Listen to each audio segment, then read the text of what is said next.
Hello. Now, this really is quite fascinating. I've managed to lay my hands on an old map of the parish of Westfield. Yes, the field is quite clearly marked, just outside the church boundaries. When the village grew, that field became the garden of a house. Perhaps if Mary and George Goodman had known that when they bought the house, but in their innocence they did not. And so they stepped through a doorway they could not see. Any one of us could do the same thing. George, it's her again. What? On the footpath, the other side of the hedge. Standing and staring. She's harmless, Mary. Why can't she leave the place alone? She did live here nearly 50 years. We must be polite. I thought she was moving out of the area. Miss Wilkins, how nice to see you. Use the side gate.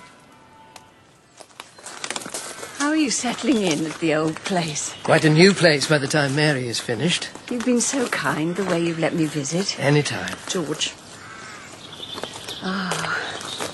It's been years since I've been here. The old summer house, yes. It's certainly seen better days. The new one will go on the lawn over there. The new one? But surely you could restore this. We're taking it down.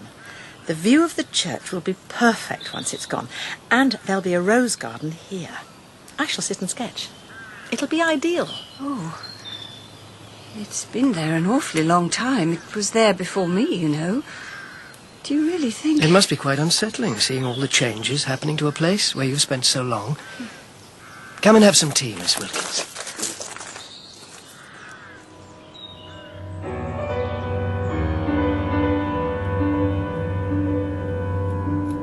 She seemed quite upset. Pass the marmalade, dear. Thank you. You're not still obsessing about Miss Wilkins, I hope. She's bound to be upset. You're so indulgent, George. I suppose it was more that she seemed concerned, on edge. A different sort of thing altogether. Oh, good. They've asked me to join the church bazaar committee. And they want me to have a stall and sell my sketches. Your sketches are excellent. I've always told you. Yes. Yes, you have, George. Thank you. You're happy, George? It's a big move we've made, and I know it was mainly me. It's the right move, totally. And it's mainly you I care about. Will Jim be tackling the summer house today? He certainly will. He roped me in to help. I've got so many plans for this place. Oh, George, I know I can be... Thank you for putting up with me. Always a pleasure. I see what you mean. It's really just this that's been holding the whole place up, isn't it? And the rest of the wood is just rotten. But this post, someone knew what he was doing when he put this in. Feel it, Mr. Goodman. Not an inch of give. Oh, that is solid. Yeah. Get around the other side, Jim. See if we can pull it out together. Right you are.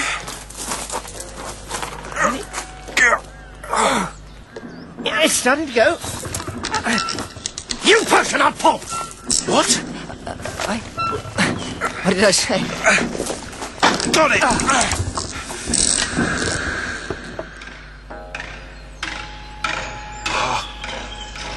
I don't know whether that was a good idea.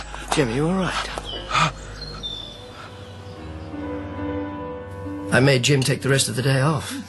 I don't know what would... Mary, on your neck. Ow! Oh! Something stung me. Wasp. I've got it. I'll get you some ice. What's a wasp doing at this time of year?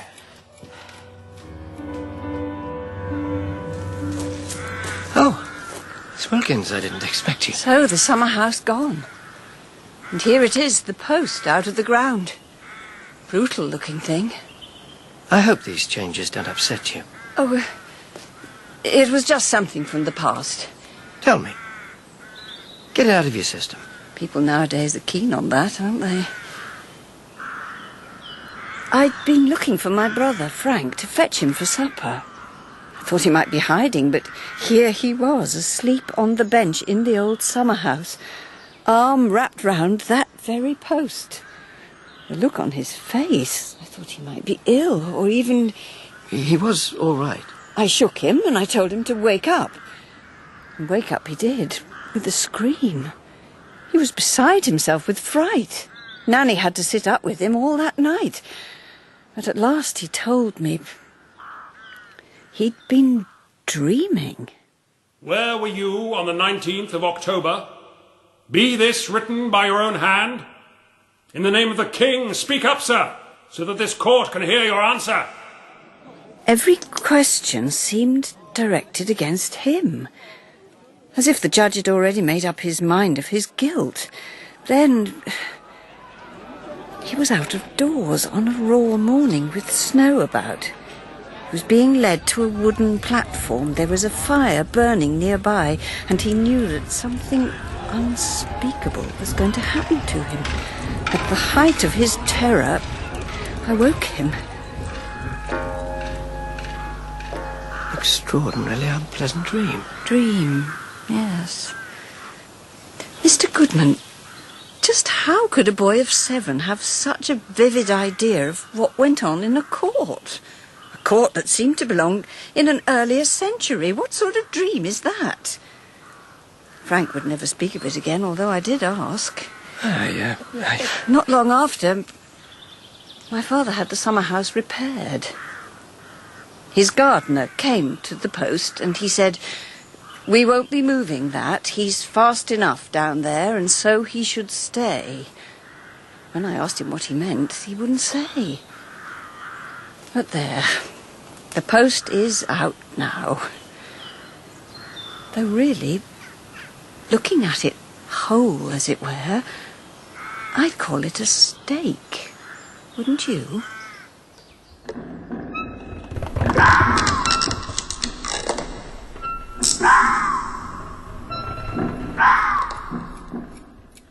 Pass the marmalade. Oh, careful, George. What is it? You don't look as though you slept. Oh, was it the foxes? Did you hear them last night? I'd swear they were howling right under the bedroom window. George? I finished the dream.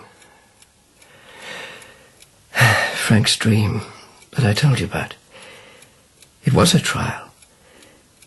And the judge, he was fearful.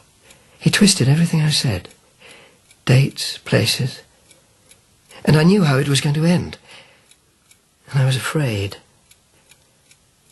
And the judge feasted on my fear. He relished it. George, it was a dream. No, this was different. Never mind about the tea, doesn't matter. I was laid on straw and jolted along, and then I had to go up some steps, people holding my arms. I didn't want to go up those steps. You push and I'll pull. That was what they said, and that was what I said when Jim and I was what they were pushing and pulling this time, and there was a smell like a burnt roast meal. I stripped off my shirt. The foxes, thank God, woke me. George, Miss Wilkins has filled your mind with I don't know what. That woman, forget about it. I'll clear up here. I'm going to go and sketch in the rose garden if you need me. Now don't dwell on that dream.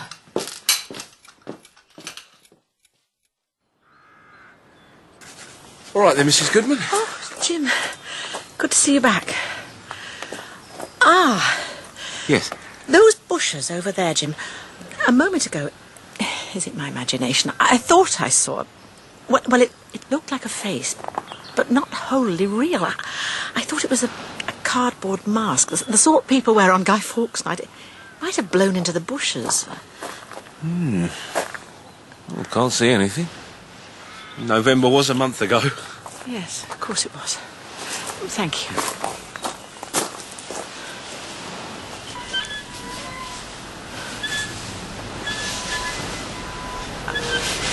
Is there someone there?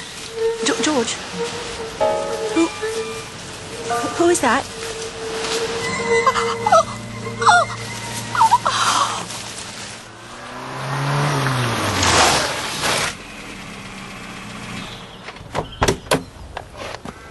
My wife, I got your message. What's happened? The doctor's with her now, Mr. Goodman. But what happened? She thought she saw a face.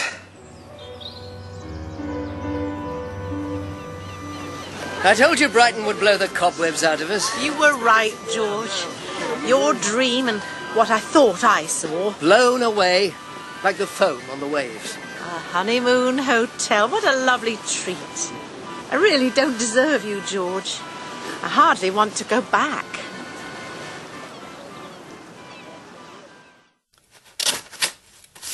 What is it? It's from the Essex Archaeological Society. What do they want? We are especially anxious to know whether you possess the original of the enclosed engraving.